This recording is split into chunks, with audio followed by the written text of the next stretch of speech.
There's a moment right before you burn out where your body already knows. You start canceling plans you used to look forward to. Silence starts to feel better than conversation.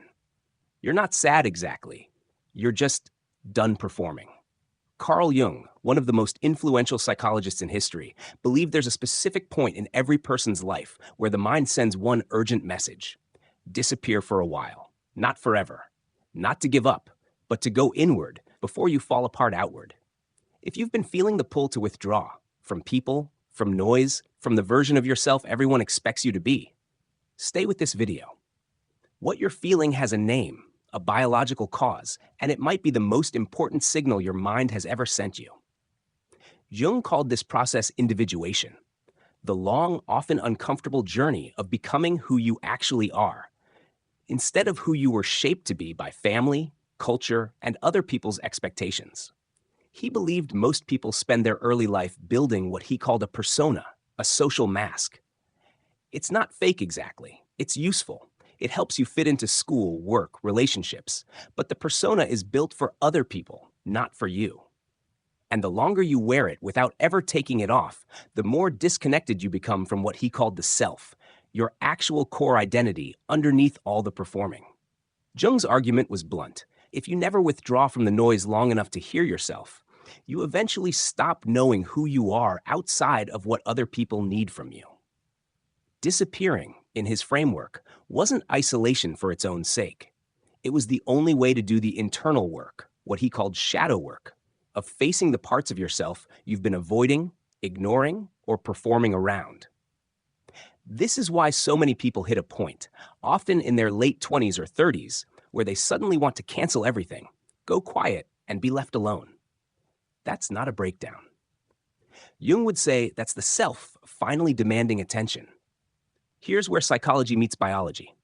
Every social interaction, even good ones, costs your nervous system energy. Your brain has to read tone, facial expression, body language, manage your own reactions, and perform an acceptable version of you, all in real time. This constant processing activates your sympathetic nervous system, the same system responsible for stress and alertness. Most people today live in a near constant state of low-grade sympathetic activation.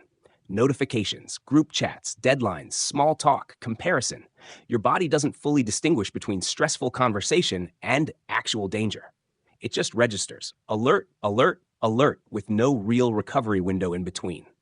When you feel the urge to disappear, that's often your parasympathetic nervous system, the rest and recover system, trying to reassert control.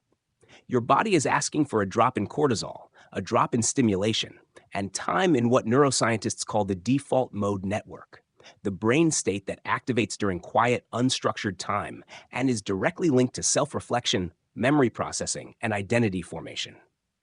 In simple terms, your brain cannot process who you are while it's busy managing everyone else's expectations of you. Solitude isn't avoidance. It's the only setting in which certain neurological processes, the ones responsible for insight, self-understanding, and emotional integration, actually get to run. If disappearing is so necessary, why does it feel so wrong to do it?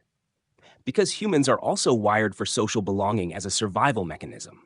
For most of human history, being disconnected from the group wasn't just uncomfortable, it was dangerous. So your brain still carries an old alarm system that treats withdrawal as a threat, even when withdrawal is exactly what you need. This is why people who pull back to protect their mental health often feel intense guilt, like they're letting people down, being selfish, or too much for needing space. That guilt isn't a sign you're doing something wrong. It's an outdated alarm reacting to a modern, healthy decision. Jung would frame this guilt as part of the persona fighting to stay in control. The persona wants you to keep performing, because performing is safe and predictable. Going inward is not predictable. You don't fully know what you'll find. That uncertainty is uncomfortable. But Jung believed that discomfort was the exact price of becoming someone real instead of someone convenient. This isn't about vanishing from your life or cutting everyone off dramatically. Jung wasn't advocating isolation as a lifestyle. He was describing a season, not a permanent state. Practically, this can look like saying no to social plans without over-explaining why. Turning off notifications for a few hours a day, not as punishment, but as recovery. Spending time doing things with no audience and no performance. Walking without your phone, sitting with a thought instead of immediately posting it. Journaling without planning to show it to anyone. The goal isn't to become closed off forever. The goal is to create enough quiet that you can finally hear what's underneath the noise. Your actual preferences, your actual exhaustion, your actual grief, your actual desires that got buried under years of being agreeable. Jung believed people who skip this stage of withdrawal often spend their whole lives reacting to others instead of ever discovering who they were underneath it all. Here's what most people get wrong about this process. The goal was never to stay disappeared. Jung's model of individuation always has a return. You go inward, you face the uncomfortable parts of yourself, and then, changed, you come back into the world. Not to perform the old persona again, but to engage with people from a more honest, more grounded version of yourself. This is why the people who go through a real period of withdrawal often come back different, calmer, more selective about who they let close, less afraid of disappointing people, more in touch with what they actually want instead of what looked good to everyone watching.